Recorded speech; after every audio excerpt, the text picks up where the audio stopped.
وبيبدأ الفيلم مع البطلة واسمها سارة، وهالبنت انولدت وتربت ببيت دعارة، وبعمر ال 15 سنة كان عندها خبرة كبيرة بالعلاقات مع الرجال، وكانت عاملة حوالي 100 مرة كذا مزة. يعني البنت تعبت بحياتها كتير لوصلت لهذا الرقم القياسي. ورغم هالعدد الكبير سارة بتقول انه هي ما عندها مانع وهي مستمتعة بالكزمزة وبتحب المشاعر الفيزيولوجية اللي بترافق هذا الموضوع، بس حاليا هي حزينة لانه ولا مرة هي كان عندها حبيب وشريك بالحياة تعمل معه علاقة عن حب. كمان سارة اعتادت على الكزمزة وصارت تشعر انه عم تعمل كزمزة مع ذات الشخص رغم اختلاف الاشخاص، وبتكون زعلانة لانه دوما المدة الزمنية للكزمزة بتكون قصيرة وما عم تستمتع غير للحظات معدودة. وبتكون سارة عايشة مع امها واسمها دورين، بس للأسف امها ما بتهتم فيها وبتكون مرتبطة مع رجل اسمه مايك. وبتجلس سارة حد مايك وبصيروا يتخانقوا على مشاهدة التلفاز، وبتدخل دورين وبتكون لابسة أواعي بنتها سارة وشايفة حالها حلوة، ومايك بيطلب منها تشلح ثيابها بس هي ما بترد، وفجأة بتجلس دورين على اجرين مايك، ومايك فورا بينتهز الفرصة وخلال ثواني بيشلحها كل أواعيها وبيبدأ يعمل معها كزمزة. وكل هالأحداث وسارة موجودة حدهم عم تحضر التلفاز. وبعدين سارة بتروح على غرفتها وبتحكي مكالمة فيديو مع صديقتها المقربة تشارلي اللي عمرها 16 سنة، وبيكونوا عم يحكوا أشياء عيب وحركات كذا مزة، اللي فهم يكبس لايك. وبمنتصف المحادثة تشارلي تشعر بوجود أخوها الصغير عم يتجسس عليها ومصدوم بحركاتها مع صديقتها، وفورا تشارلي بتطالعه برا الغرفة وبتسكر الباب. وسؤالي للمشاهدين، شو لابسة هالبنت، كنزة أو فستان؟ اكتبولي بالتعليقات لأنه بصراحة عجبني اللون كتير وما حدا يفهمني صح. سارة بتخبر تشارلي انه تعرفت على شاب حلو عن طريق النت وهو اكبر منها ب3 سنين، وكتير حابة تتعرف عليه وتشوفه وتعمل معه كذا مزة. وبينتقل المشهد للشاب الحلو اللي اسمه لوكاس وبيكون مع اصدقائه بالمنزل، وبتيجي لعنده بنت تعرف عليها بشكل عشوائي عن طريق النت، ولوكاس فورا بياخدها على غرفة جانبية وبيعمل معها كذا مزة. صديقه المقرب جان بيكون عم بيصوره من الشباك وهو عم يعمل كذا مزة مع البنت، وبس يخلص لوكاس المهمة الجبارة بيروح بيجلس مع صديقه جان وبيراقبوا البنت وهي عم تغادر وتعمل حركة الوداع. بس بعد لحظات البنت بترجع ولوكاس بيخبر جان انه اكيد البنت نسيت غرض وراجعة تاخده. المهم بعد ما اخذت الغرض بتغادر البنت، وجان بيسأل لوكاس عن اسم البنت ولوكاس برد اسمها سارة، وبيستغرب انه رفيقه اول مرة بيسأله عن اسماء البنات اللي بيعمل معهم كذا مزة بشكل عشوائي. وتاني يوم وخلال الافطار لوكاس بيطلب من امه ياخد السيارة بالليل، بس امه بتعتذر وبتخبره انه عنده مناوبة بالليل، وبيتجادلوا كتير، بس بالاخير لوكاس بياخد السيارة بالليل وبيروح على بيت سارة. وسارة بتكون بالحمام مع تشارلي وبتطلب من تشارلي تساعدها بالحلاقة للمناطق الحساسة. اللي فهم يكبس لايك طبعا لانه لوكاس جاي لعندها عم تهتم وتحلق، وتشارلي بتوافق ونحن بنتفرج على كل شيء. وفجأة بيسمعوا جرس الباب وبتنادي لأمها لتروح تفتح الباب لأنه هي مشغولة بالحلاقة، وأمها بتروح تفتح الباب وبتظبط شعراتها كرمال تطلع حلوة، وبتفتح الباب وبيكون لوكاس وبتخليه يدخل على البيت، وبتصرخ على سارة المشغولة كرمال تخلص حلاقة بسرعة وتطلع تقابل لوكاس. ولوكاس بيجلس بجانب مايك وبتجلس دورين بينهم بالمنتصف وبتعطيه كولا وبتفتح معه حديث وبتخبره انه شافت بروفايل الفيسبوك تبعه انه هي معجبة فيه كتير وبتبدأ تتغزل فيه بطريقة اوفر. ومايك بينزعج وبيغادر وبيروح ينادي على سارة وبيتفاجأ بوجود تشارلي مع سارة وبيبدأ يغازل تشارلي، بس تشارلي بتخبره انه سارة عم تلبس ملابسها ورح تطلع فورا، ومايك بخبرها لازم سارة تطلع فورا لانه دورين حاطة عينها على لوكاس وعم تتغزل فيه بشكل منحرف جدا. وبس تسمع سارة هالكلام بتطلع وهي لابسة الاندروير وبتخبر لوكاس انه ينتظرها برا البيت، اما بتطلع فيها بنظرة شريرة لانه كانت رح تبدأ تعمل اول خطوة بالكزمزة. بس سارة اجت باللحظة المناسبة، وبتخرج سارة وتشارلي مع لوكاس وصديقه جان بالسيارة، وبيسمعوا موسيقى وبيفرحوا كتير. بس فجأة لوكاس وجان بينزلوا من السيارة، وسارة بتسأل انه ليش نزلوا، بس تشارلي بتفترض وبتجاوب انه يمكن نزلوا يشتروا اعشاب مضرة اللي بالي بالكم. وتشارلي بتصرخ على الشباب انه ليش ما تركوا السيارة شغالة، لان بدهم يسمعوا موسيقى. ومن الملل بتبدا تشارلي وسارة يبحثوا عن اي شيء بيسلي داخل السيارة، وبيشوفوا الكاميرا تبع جون وبيحاولوا يشغلوها، بس فورا بيرجع جان وبياخد الكاميرا بشكل غريب جدا،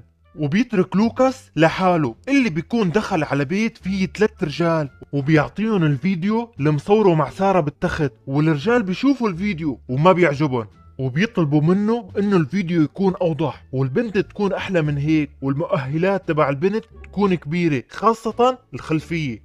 بس بالاخير بيشتروا الفيديو وبيدفعوا له $40. لوكاس بيرفض وبيطلب سعر الفيديو $80، بس بالاخير بياخد ال40 وبيغادر، وبيرجع على السيارة لعند رفقاته، وبيروحوا على بار وديسكو. بس الحارس بينتبه انه عمرهم صغير وبيرفض يدخلهم، وتشارلي وسارة بيتخانقوا مع البنات التانيين على الدور، وبتصير خناقة بنات وشد شعر، والحارس بيطردهم. بس بيرجعوا بيروحوا على بار تاني، وهنيك بيستمتعوا على الآخر وبيرقصوا وبيشربوا وبيعملوا حركات منحرفة جدا وهن عم يرقصوا.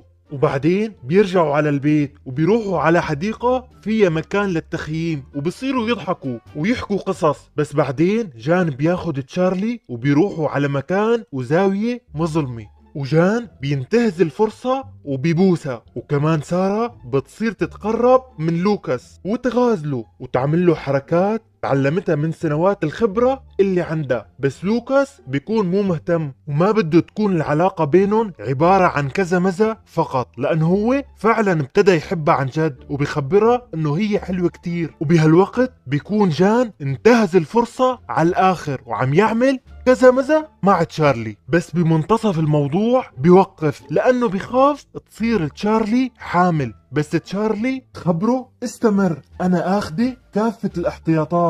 وجان بيستمر وبيعمل كذا مزة. كالعادي أنا والمشاهدين بنتفرج على الساكت مع اهتمام شديد للأحداث المهمة والتفاصيل. اللي بيعمل مثلي يكبس لايك. وبنرجع لعند لوكاس اللي بيسأل سارة عن حياتها السابقة، بس سارة بتجاوب انه اكيد امي خبرتك عن كل حياتي السابقة المليانة كذا مزة. ولوكاس بيسأل انه ليش امك سيئة لهالدرجة، وبيزعل على سارة كتير وبيضمها.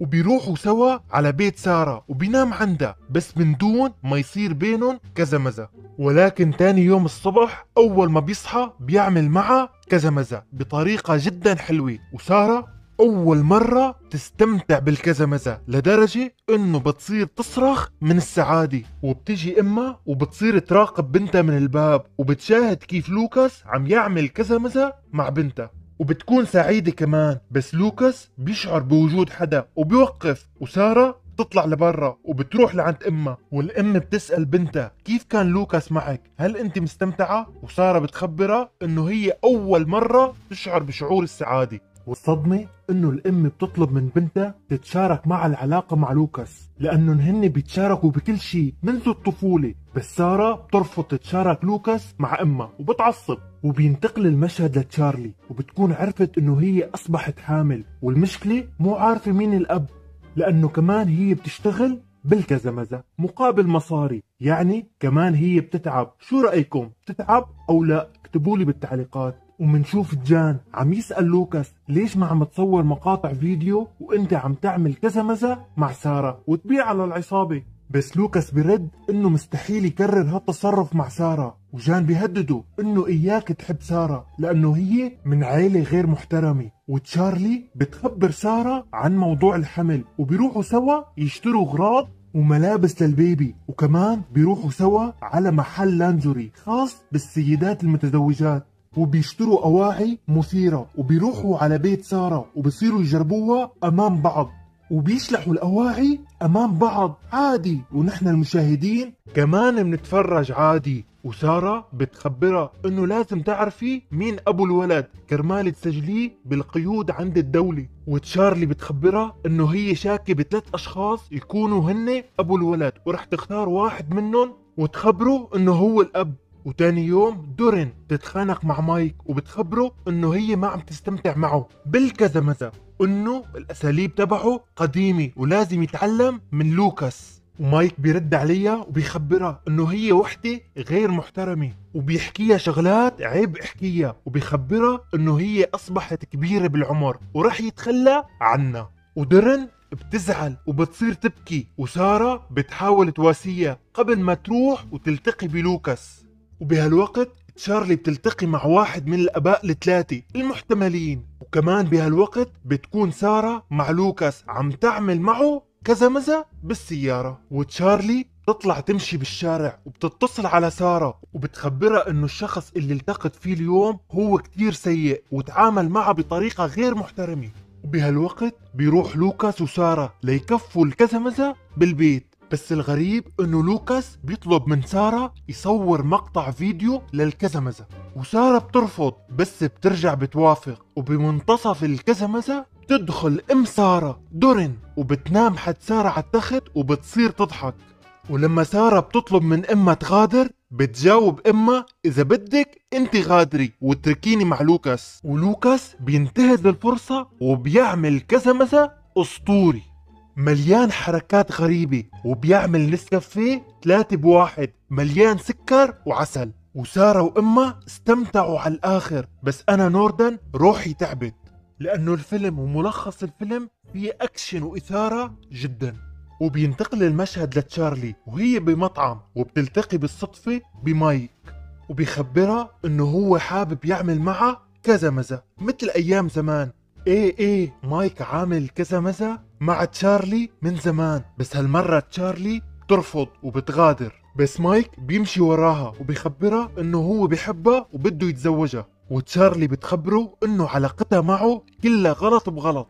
وتاني يوم سارة بتتخانق مع امها وبتطلع غضبانة من البيت، وبيكون لوكاس عم بيشاهد المقطع الفيديو الخاص بالكزمزة مع سارة وامها اللي سجله مبارح. بس بلحظة عاطفية بيقرر يحذف الفيديو لأنه هو بيحب سارة، بس الأمور اتجهت بطريقة خاطئة.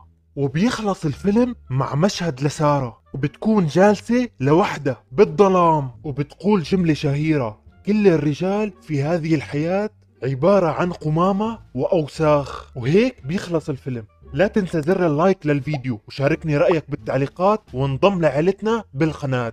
كان معكم نوردن، يلا سلام.